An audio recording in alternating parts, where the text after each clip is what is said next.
Hello students, आज का जो हमारा टॉपिक है वो प्रेजेंटेशन ऑफ डाटा में classification of A data in tabular presentation है। जैसा कि हमने ऑर्गेनाइजेशन ऑफ डाटा में हमने क्लासिफिकेशन ऑफ डाटा के बारे में पढ़ा था कि जब हम डाटा को एक क्रूड फॉर्म में कलेक्ट करते हैं तो उस डाटा को हम क्लासीफाई किस बेसिस पे करते हैं। जैसा आपने पढ़ा था कि जियोग्राफिकल क्लासिफिकेशन होता है, मैनीफोल्ड क्लासिफिकेशन होता है, क्रोनोलॉजिकल ऑर्डर में क्लासिफिकेशन होता है। ये सब चीजें आपने पढ़ी थी। क्वांटिटेटिव क्लासिफिकेशन होता है, क्वालिटेटिव क्लासिफिकेशन होता है, ये सब आपने ऑर्गेनाइजेशन ऑफ डाटा में पढ़ा था। बट बच्चों, आज हम जानेंगे कि जो क्लासिफिकेशन है उस क्लासिफिकेशन के बाद जब हम डाटा को ऑर्गेनाइज कर देते हैं उसके बाद उसको टेबल में कैसे प्रेजेंट करते हैं वो चीज आज हम सीखेंगे। तो बच्चों, क्लासिफिकेशन ऑफ डाटा में आपका सबसे पहला आता है qualitative classification of data and tabular presentation. इसमें क्या है आपका क्वालिटेटिव क्लासिफिकेशन ऑफ डाटा का मतलब यहाँ पे क्या होता है कि देखो, क्वालिटेटिव का मतलब सीधा क्वालिटी से लेके आओ कि जो किसी भी चीज की क्वालिटी के बारे में बता रहा है, राइट। जो क्या बता रहा है, किसी भी चीज की क्वालिटी के बारे में बता रहा है, वो क्वालिटेटिव क्लासिफिकेशन है। जैसे मान लीजिए कि जब डाटा को क्लासिफाई किया जाता है on the basis of the qualitative attributes, जब डाटा को क्वालिटेटिव एट्रीब्यूट्स के बेसिस पे क्लासिफाई किया जाता है ना, तो वो क्वालिटेटिव क्लासिफिकेशन होता है, राइट। जैसे मान लीजिए हमने किसी भी अनएम्प्लॉयमेंट के रिगार्डिंग डाटा कलेक्ट किया, ठीक है, तो अनएम्प्लॉयमेंट के रिगार्डिंग आपने डाटा को कलेक्ट किया है तो वो क्या है, क्वालिटी ही तो है कि किसी भी पर्सन के पास एम्प्लॉयमेंट है, किसी पर्सन के पास अनएम्प्लॉयड है, कोई पर्सन एम्प्लॉयड है, तो ये सब क्या बताया जा रहा है, क्वालिटी को ही बताया जा रहा है, राइट। तो ये क्या है, ये क्वालिटी बताई जा रही है, किसी की क्या बताई जा रही है, क्वालिटी बताई जा रही है। जैसे मान लीजिए किसी पर्सन के पास स्किल है, कोई पर्सन अनस्किल है, तो किसी भी पर्सन के पास स्किल होना उसकी क्वालिटी को दर्शाता है। कोई पर्सन पढ़ा लिखा है, कोई अनपढ़ है, तो पढ़ा लिखा है वो पर्सन ही उसकी क्वालिटी है कि भाई वो पढ़ा लिखा है, वो इसलिए पढ़ा क्योंकि वो पढ़ सकता था, सीधी सी बात है ना। तो ये क्या होता है, क्वालिटेटिव क्लासिफिकेशन होता है। तो क्वालिटेटिव क्लासिफिकेशन वो क्लासिफिकेशन होता है जो क्वालिटेटिव एट्रीब्यूट्स पे बेस्ड होता है, ठीक है। अब इसमें हम टेबल में देखेंगे कि टेबल में कैसे इसको प्रेजेंट किया जाता है। तो देखिए यहाँ पे मैंने टेबल बनाई है और उसमें मैं बता रही हूँ unemployment in Punjab by sex and location, ठीक है। इसमें मैं बता रही हूँ कि मैं बेरोजगारी के बारे में बता रही हूँ पंजाब में सेक्स और लोकेशन के बेसिस पे। सेक्स का मतलब यहाँ पे मेल और फीमेल, और लोकेशन का मतलब यहाँ पे रूरल और अर्बन, दो बेसिस मैंने यहाँ पे लिए हैं, ठीक है। तो मेल जो है वो गांव में 20 है, अर्बन में 10 है, पंजाब की मैं बात कर रही हूँ। फीमेल जो है गाँव में 30 है, अर्बन में 20 है। ये टोटल हो गया इसका। तो ये क्या है, ये सिर्फ क्वालिटी को बताया जा रहा है कि भाई क्या है कि जो अनएम्प्लॉयमेंट, जो बेरोजगार जो लोग है ना वो इतने हैं, ठीक है। ये किसको बताया जा रहा है, सिर्फ क्वालिटी के बारे में बच्चों बताया जा रहा है, ठीक है। ये चीज है यहाँ पे। फिर आता है क्वांटिटेटिव क्लासिफिकेशन। तो बच्चों, क्वांटिटेटिव क्लासिफिकेशन वो क्लासिफिकेशन होता है जो किसी की क्वांटिटी के बारे में बताता है।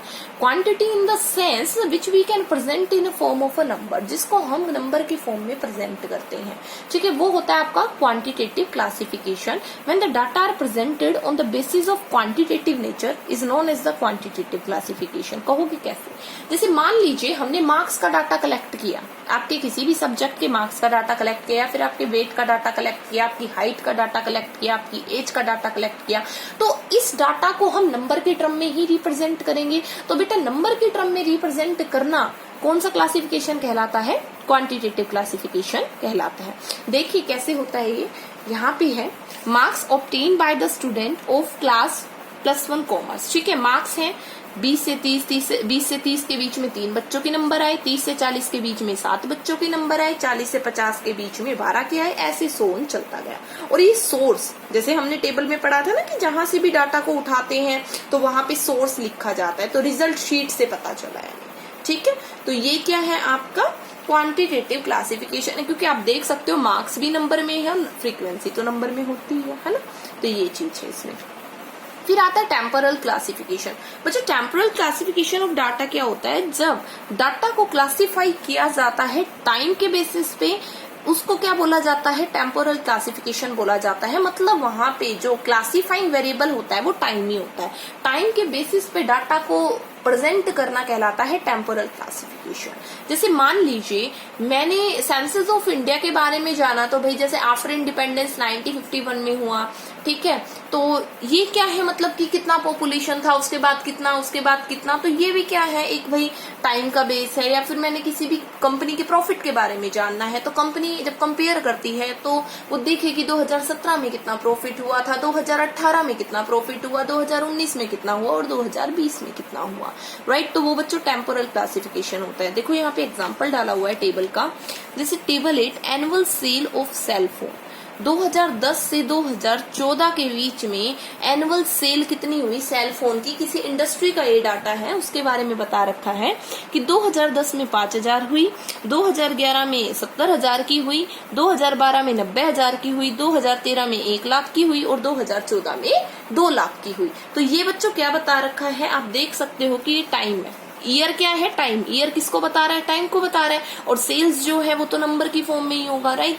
तो ये क्या है, टेम्पोरल क्लासिफिकेशन है जो टाइम के बेसिस पे होता है। जैसे क्वांटिटेटिव में किसके बेसिस पे था, नंबर के बेसिस पे था, तो क्लास इंटरवल नंबर में था। अभी टेम्पोरल में टाइम है, तो टाइम के बेसिस पे हमने इसको क्लासीफाई कर दिया। उसके बाद बात आता है स्पेशियल क्लासिफिकेशन। स्पेशियल क्लासिफिकेशन में क्या होता है, in this classification is done on the basis of place and location. जब हम डाटा को क्लासीफाई प्लेस और लोकेशन के बेसिस पे करते हैं, जैसे ऑर्गेनाइजेशन ऑफ डाटा में हमने इसको जियोग्राफिकल क्लासिफिकेशन में पढ़ा था, राइट। तो जब हम डाटा को क्लासीफाई करते हैं प्लेस लोकेशन के बेसिस पे, और उसके बाद उस प्लेस और लोकेशन को ही हम क्लासीफाइंग वेरिएबल मान लेते हैं, तो वो स्पेशल क्लासिफिकेशन होता है। Number of students studying in different countries, जैसे मान लीजिए हमने ये डाटा कलेक्ट किया और देखा कि कितने इंडिया के स्टूडेंट्स हैं जो और कंट्री में, विदेशों में पढ़ रहे हैं, ठीक है। तो मैंने इसको डाटा को प्रेजेंट कर दिया, ये तो मैंने टाइटल डाल दिया। फिर कंट्री यूएस में, यूके में, जापान में, रशिया में, ऑस्ट्रेलिया में, ठीक है, 50,000, 15,000, 5,000, 2,000, 7,000 ऐसे नंबर ऑफ स्टूडेंट्स मैंने प्रेजेंट कर दिए। तो बच्चों ये क्या था, प्लेस के अकॉर्डिंग था। लाइक अगर मान लीजिए हमें किसी भी चीज का प्रोडक्शन जानना है, तो प्रोडक्शन जानना है, स्टेट वाइज जानना है, तो भी हम कर सकते हैं ना। जैसे हम कहें सिक्किम जो है, पॉपुलेशन सिक्किम की सबसे कम है ना। और अगर मैं बात करूं स्टेट में, उत्तर प्रदेश की पॉपुलेशन सबसे ज्यादा है, यूपी की, ठीक है। तो वो क्या है, मतलब जो चीज आप प्लेस वाइज बता रहे हो, that is known as the special classification. Clear. ये था आपका बच्चों क्लासिफिकेशन और टेबुलर प्रेजेंटेशन। अब हम पढ़ेंगे कि टेबुलर जो प्रेजेंटेशन है उसके मेरिट्स क्या क्या होते हैं। सिंपल एंड ब्रीफ प्रेजेंटेशन, बिल्कुल it is the most simplest form of the data presentation, therefore are easily understood. A large volume of statistical data is presented in a very brief form. इसका मतलब क्या होता है यहाँ पे कि presentation of data के थ्रू हम क्या करते हैं, एक तो ये बहुत ही सिंपल फॉर्म का डाटा होता है, मतलब कि इसमें हम आसानी से डाटा को प्रेजेंट कर देते हैं, एक सिंपल फॉर्म डाटा होता है। दूसरा क्या कि जब टेबल में कोई डाटा होता है ना, तो आसानी होती है उसको एनालिसिस करना भी, कोई डिसीजन लेना भी। और टेबल में जब डाटा को प्रेजेंट किया जाता है तो वो आसानी से सबको समझ में भी आ जाता है। और दूसरी बात कि एक लार्ज वॉल्यूम ऑफ डाटा को हम एक सिंपल फॉर्म में प्रेजेंट कर सकते हैं, एक ब्रीफ फॉर्म में कर सकते हैं। तो ये इसके क्या है, मेरिट्स है। फिर आएगा फैसिलिटेट्स कंपैरिजन। बिल्कुल, जब आप टेबल बनाते हो तो टेबुलर प्रेजेंटेशन के बेसिस पे आप क्या कर सकते हो, आसानी से डाटा में कंपैरिजन कर सकते हो। क्या कर सकते हो आप, आसानी से डाटा के बीच में क्या कर सकते हो बच्चों, कंपैरिजन कर सकते हो। जैसे मान लीजिए मैंने किसी गांव का डाटा कलेक्ट किया और वहां पे मैंने रोजगार के बारे में जानना चाहा, तो मैंने मेल्स फीमेल्स में, ठीक है, रूरल अर्बन एरिया को डिवाइड किया और फिर उसके बाद रूरल में जाना कितने एम्प्लॉयड है, कितने अनएम्प्लॉयड है। तो मतलब ये क्या है, मैं कंपेयर कर रही हूँ, है ना, गांव का शहर से कंपैरिजन कर रही हूँ, ठीक है, और भी आगे मैनिफोल्ड कर रही हूँ उस चीज को। तो वो है फैसिलिटेट कंपैरिजन, की आसानी से कंपेयर किया जा सकता है। जैसे स्किल है, अनस्किल है, तो वो भी कंपैरिजन है, तो टेबल के थ्रू आराम से बता सकते हैं हम, ठीक है। फिर है इजी एनालिसिस। बिल्कुल, इसमें क्या होता है कि हम आसानी से इसको एनालिसिस कर लेते हैं। एनालिसिस का मतलब यहाँ पे ये होता है कि जैसे जब हमने स्टैटिस्टिक्स को सिंगुलर की फॉर्म में पढ़ा था, तो उसमें हमने क्या जाना था, सिंगुलर की फॉर्म में हमने ये जाना था बच्चों कि जब डाटा को कलेक्ट करते हैं तो उसके बाद क्या करते हैं, ऑर्गेनाइज करते हैं, फिर उसको करते हैं प्रेजेंट, है ना। फिर उसके बाद क्या करते हैं, एनालिसिस करते हैं। तो एनालिसिस प्रेजेंटेशन पे ही वेस्ट है। एनालिसिस का मतलब लाइक मीन निकालते हैं, मीडियन निकालते हैं, मोड निकालते हैं, कोरिलेशन निकालते हैं, रिग्रेशन निकालते हैं, डिस्पर्जन निकालते हैं, ठीक है। जितने भी आपने स्टैटिस्टिक्स में आप फॉर्मूले पढ़ोगे, ठीक है, जितने भी आप चैप्टर्स करोगे, तो वो सारा इजी एनालिसिस में आ जाता है कि प्रेजेंटेशन ऑफ डाटा के बेसिस पे हम आसानी से क्या कर सकते हैं, उस डाटा का एनालिसिस कर सकते हैं। उसके बाद बात आती है highlight the characteristic of data. मतलब यहाँ पे ये है कि जो टेबुलर प्रेजेंटेशन है ना, उसका ये मेरिट है क्या कि वो डाटा के कैरेक्टरिस्टिक्स को हाईलाइट करता है। हाईलाइट इन द सेंस कि tabulation highlight the characteristic of data, मतलब जो भी डाटा होता है उसके कैरेक्टरिस्टिक्स को क्या किया जाता है, टेबल के थ्रू हाईलाइट किया जाता है। हाईलाइट इन द सेंस कि टाइटल दिया जाता है, हेड नोट दिया जाता है, जिससे हमें आसानी से समझ में आ जाता है कि टेबल में किसके बारे में इंफॉर्मेशन दी जा रही है।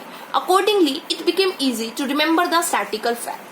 और इसकी वजह से क्या होता है कि हम स्टैटिकल फैक्ट्स को आसानी से समझ सकते हैं। फिर बात आती है इकोनॉमिकल की।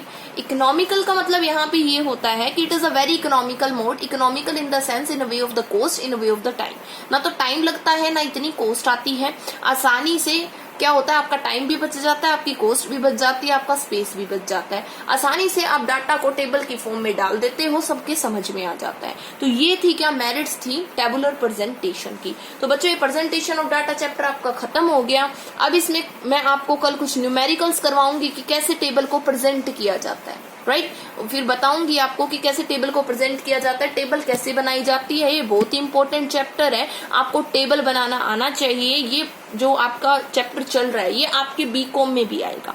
क्लियर, आपके बीकॉम में इन द सेंस आप +2 के बाद जो करेंगे, आप ग्रेजुएशन करेंगे, ठीक है, आप पोस्ट ग्रेजुएशन करोगे, आपके हर उसमें ये टॉपिक आता है। इट्स अ वेरी इंपॉर्टेंट, इसको बहुत अच्छे से समझिए। एक स्टैटिस्टिक्स है, ये एक ऐसा सब्जेक्ट है जो आपको हर फील्ड में काम आएगा। Thank you.